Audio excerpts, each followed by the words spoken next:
Video like जरूर कर लीजिए और ऐसे वीडियो लगातार फ्री में पाने के लिए चैनल को तुरंत सब्सक्राइब कर लीजिए और बेल आइकन को जरूर टैप कर लीजिए ताकि आगे भी सारे वीडियो आपको मिलते रहे। यूट्यूब में फॉलो करते हैं तो प्लीज ये वाला फ्री टेलीग्राम चैनल जरूर ज्वाइन कर लीजिएगा। सारे नोटिफिकेशन सारे अपडेट यहीं पे आते हैं, ध्यान रखिए।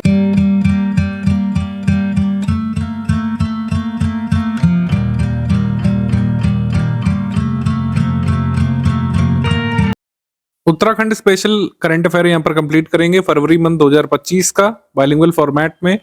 उत्तराखंड पीसीएस अपर प्रीलिम्स एग्जाम के लिए, लोअर प्रीलिम्स एग्जाम के लिए, उत्तराखंड पीसीएस मेंस एग्जाम के लिए स्टडी फॉर सिविल सर्विसेज का पेड बैच रनिंग है। इन गिवन नंबर्स में से किसी भी एक पर कॉल मैसेज व्हाट्सएप करके आप अधिक जानकारी प्राप्त कर सकते हैं। सबसे पहला सेक्शन अपॉइंटमेंट सेक्शन का, justice Alok Mehra Uttarakhand high court के न्यायाधीश बनकर के आए हैं। R Meenakshi Sundaram principal secretary government of Uttarakhand ये नियुक्त हुई थी। मीनाक्षी नेगी वन विभाग की प्रमुख यानी हेड ऑफ फॉरेस्ट कर्नाटक ये नियुक्त हुई थी। मीनाक्षी नेगी उत्तराखंड के टिहरी जनपद के रोलिया गांव की मूल निवासी है। अवार्ड एंड ऑनर देख लेते हैं। विप्रो आर्थियन अवार्ड ये नानक मत्ता पब्लिक स्कूल नानक मत्ता उधम सिंह नगर को मिला है अजीम प्रेमजी फाउंडेशन की तरफ से। बेंगलुरु में 22 फरवरी 2025 को पर्यावरण शिक्षा के लिए विप्रो आर्थियन अवार्ड 2024 से सम्मानित इनको किया गया है। इस स्कूल को नानक मत्ता पब्लिक स्कूल ये उधम सिंह नगर डिस्ट्रिक्ट उत्तराखंड में पड़ता है। उत्तराखंड साहित्य गौरव सम्मान उत्तराखंड भाषा संस्थान की तरफ से अनाउंस किए गए थे। अगुमानी पंत सम्मान इसकी कैटेगरी है, ये मिला है गोपाल दत्त भट्ट को। भजन सिंह पुरस्कार कुलानंद घनशाला को। गोविंद चातक सम्मान सुनीता चौहान को। महादेवी सम्मान शशि भूषण बडोनी को। शैलेश मटियानी पुरस्कार ललित मोहन रयाल को। डॉक्टर पीताम्बर दत्त बड़थवाल पुरस्कार नीरज नैथानी को। भवानी दत्त थपलियाल पुरस्कार वीरेंद्र पवार को। कन्हैयालाल डंडरियाल पुरस्कार मदन मोहन डुकलाड़ को। और बहादुर बोरा पुरस्कार महेंद्र ठकुराणी को। शेर सिंह बिष्ट अनपढ़ पुरस्कार मोहन जोशी को। अभी अवार्डीज करीब 10 हैं, ये मैचिंग में आ सकता है तो इसको एक बार अच्छे से देख लीजिएगा। बाल साहित्य पुरस्कार गौरा पंत शिवानी सम्मान इसमें शमा खान को। मंगलेश डबराल पुरस्कार सतीश डिमरी को। गिरीश तिवारी गिरदा सम्मान पवनेश ठकुराठी को। विद्यासागर नौटियाल पुरस्कार अनूप सिंह रावत को। भैरव दत्त धूलिया सम्मान हलंत पत्रिका को। तो ये सब है। दीर्घकालीन उत्कृष्ट साहित्य पुरस्कार सुमित्रा नंदन पंत पुरस्कार डॉक्टर दिनेश पाठक को। प्रोफेसर उन्वान चिश्ती सम्मान डॉक्टर सगीर अशरफ को। प्रथम उत्तराखंड साहित्य भूषण सम्मान उत्तराखंड भाषा संस्थान की तरफ से श्री सुभाष पंत के लिए अनाउंस किया गया था।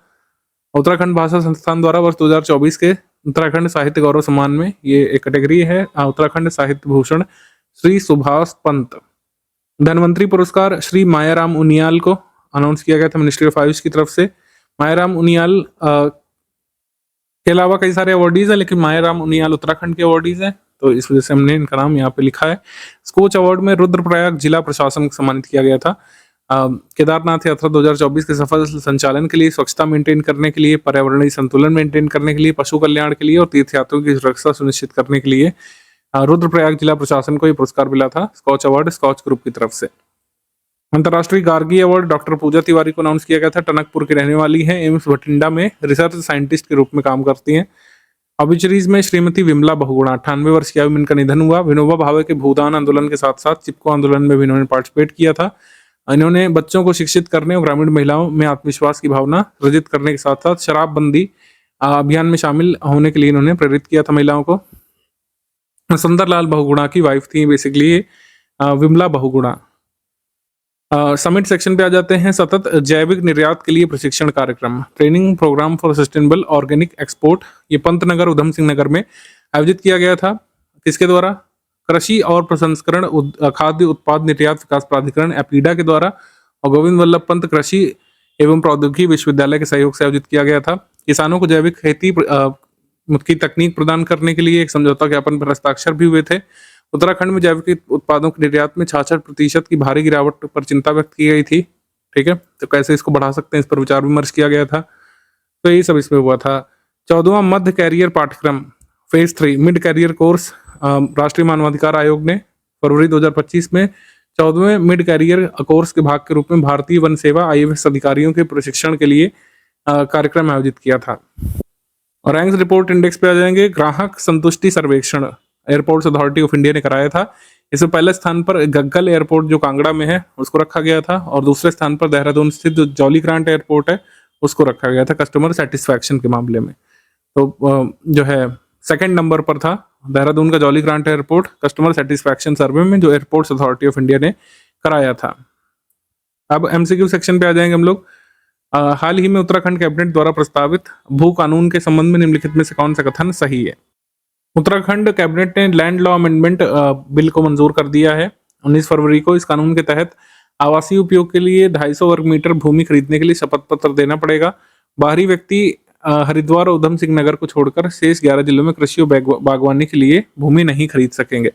Outsiders will not be able to buy land for agriculture और horticulture in the remaining 11 districts except Haridwar and Udham Singh Nagar. तो दोनों ही स्टेटमेंट यहाँ पर करेक्ट है। लैंड लॉ अमेंडमेंट एक्ट यहाँ पे आया था, आंसर यहाँ पर सही हो जाएगा डी। सभी कथन यहाँ पे सही है, डी। आगे प्रश्न है 38वें नेशनल गेम्स में 2025 में उत्तराखंड ने पदक तालिका में कौन सा स्थान प्राप्त किया था? तो उत्तराखंड ने 7वां स्थान प्राप्त किया था पदक तालिका में, होस्ट स्टेट होने के बावजूद। ठीक है, इसमें सर्वाधिक पदक से पर कौन था? ये सर्विसेज। ठीक है, इंडियन आर्मी का जो कह सकते हैं स्पोर्ट्स कंट्रोल बोर्ड है जो सर्विसेज नाम से खेलता है, सर्विसेज की टीम इंडियन आर्मी की होती है। इसने सबसे ज्यादा जो है गोल्ड मेडल हासिल की 38वें नेशनल गेम्स में। फिर महाराष्ट्र का सेकंड नंबर पर था। ठीक है, स्टेट्स में मेडल टैली में। उत्तराखंड के कुल पदकों की बात करें तो 103 थे, जिसमें 24 स्वर्ण थे और 35 सिल्वर और 44 ब्रॉन्ज थे यहाँ पे। ठीक है, 39वें नेशनल गेम्स 2027 वाले कहाँ पे होंगे? मेघालय में होंगे। कर्नाटक के तैराक श्री हरि नटराज को सर्वश्रेष्ठ एथलीट का पुरस्कार इसमें प्रदान किया गया था। सर्वश्रेष्ठ महिला एथलीट का पुरस्कार कर्नाटक की तैराक धिनिधि दे सिंधु को मिला था। इन्होंने कुल 10 पदक जीते थे, जिसमें 9 स्वर्ण पदक थे।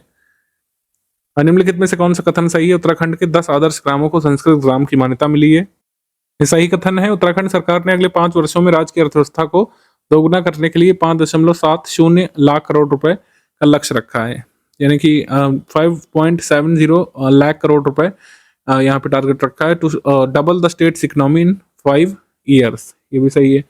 उत्तराखंड का पहला RAS यानी कि recirculating aqua cultivation system RAS जो है ये कहाँ पे इंस्टॉल किया जा रहा है? चंपावत में। ये भी करेक्ट है, हमारा आंसर हो जाएगा इसमें डी। सभी कथन यहाँ पे सही है, डी। RAS मेथड का उद्देश्य क्या होता है? रेनबो ट्राउट मछली के उत्पादन को बढ़ावा देना। RAS प्रणाली भारतीय कृषि अनुसंधान परिषद की शीत जल मात्स्यिकी अनुसंधान निदेशालय के सहयोग से स्थापित की जा रही है, यानी कि is being established in collaboration with the आईका directorate of cold water fisheries research. कहाँ पे ये RAS सिस्टम जो है इंस्टॉल किया जा रहा है? चंपावत में, चंपावत। आगे बढ़ते हैं। निम्नलिखित में से किस स्थान पर प्रधानमंत्री नरेंद्र मोदी उत्तराखंड में विश्व के दूसरे सबसे ऊंचे ट्रैक का उद्घाटन करेंगे? भारत चीन सीमा पर विश्व का दूसरा सबसे ऊंचा ट्रैक जनकताल आकर्षण का केंद्र है। जनकताल में मोदी जी इसको उद्घाटन करेंगे। Janaktal world's second highest track in Uttarakhand. इसको छोटा लद्दाख भी कहा जाता है, मिनी लद्दाख। समुद्र तल से 5400 मीटर ऊपर है। ये जादूंग गांव से शुरू होता है, 4 हेक्टेयर में फैला हुआ है। नीले पानी की एक झील है यहाँ पे, बी यहाँ पे सही, जनकताल। आगे प्रश्न है कौन सा कथन यहाँ पे रॉन्ग है? पुरौला उत्तरकाशी में सड़क चौड़ीकरण के दौरान भिताड़ा में कई शिवलिंग की गुफाएं प्राप्त हुई थी।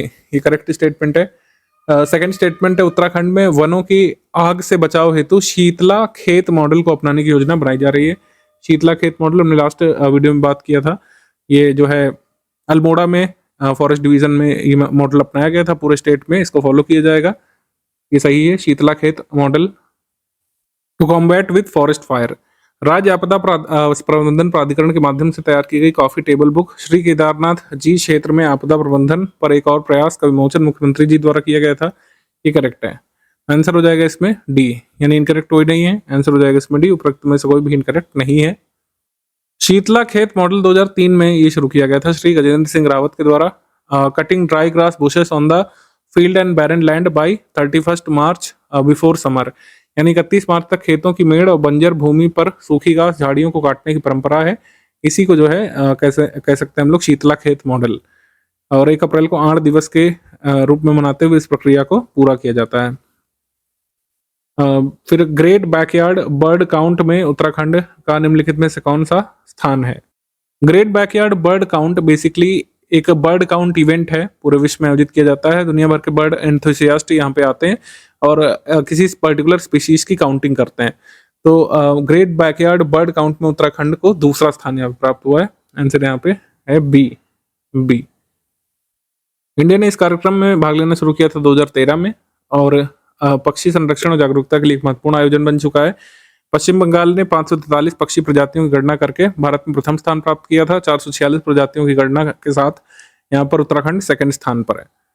निम्नलिखित में से कौन सा कथन करेक्ट है? हाल ही में मुख्यमंत्री जी धामी ने और विधानसभा अध्यक्ष उत्तराखंड रितु खंडूरी ने उत्तराखंड विधानसभा में नेशनल ई विधान एप्लीकेशन का उद्घाटन किया था। ये करेक्ट है।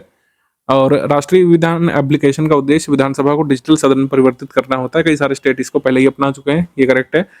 आंसर यहाँ पर सही हो जाएगा D. Actually 1 and 2 both correct, D. 38वें नेशनल गेम्स में उत्तराखंड ने अपना पहला पदक निम्न में से किस खेल में जीता था? तो वुशु में पहला पदक जीता था उत्तराखंड ने। ऑप्शन नंबर सी यहाँ पे सही है। अब तो फाइनल टैली ध्यान रखिएगा, लेकिन ये भी पूछा जा सकता है। 38 नेशनल गेम्स में उत्तराखंड के लिए पहला पदक जो है ब्रॉन्ज मेडल बागेश्वर की ज्योति वर्मा ने वुशु खेल में जीता था। और टोटल अगर बात करें 38वें नेशनल गेम्स में उत्तराखंड ने सबसे ज्यादा नंबर ऑफ मेडल जो है मॉडर्न पेंटाथलॉन स्पोर्ट्स इवेंट में जीते हैं। उत्तराखंड का पहला स्वर्ण पदक भी अशोम तपस ने वुशु खेल में जीता था। फरवरी 2025 में उत्तराखंड के पिथौरागढ़ जिले में किस स्थान से एक रहस्यमयी गुफा की खोज की गई थी? ये गोबराड़ी गांव से एक रहस्यमयी गुफा खोज की गई थी। ये कहाँ पे है? पिथौरागढ़ में इसको खोजा गया था। ऑप्शन नंबर ए यहाँ पर सही है। ऐसा कहा जा रहा है कि ये केव जो है ये एंशियंट सिल्क रूट का पार्ट रही होगी। ठीक है। एंशियंट सिल्क रूट आपके एग्जाम के लिए बहुत इंपॉर्टेंट है। आपको एटलीस्ट पता होना चाहिए कौन इसको कंट्रोल करता था, कौन सी डायनेस्टी। जैसे कुषाण डायनेस्टी ने इसको कंट्रोल करने का काम किया था सिल्क रूट को। सिल्क रूट ये चाइना को ईस्ट यूरोपियन कंट्रीज से और मेडिटेरेनियन सी के आसपास पड़ने वाली कंट्रीज से जोड़ने का काम करता था सिल्क रूट। ठीक है, ये जरूर ध्यान रखना चाहिए आपको सिल्क रूट के बारे में।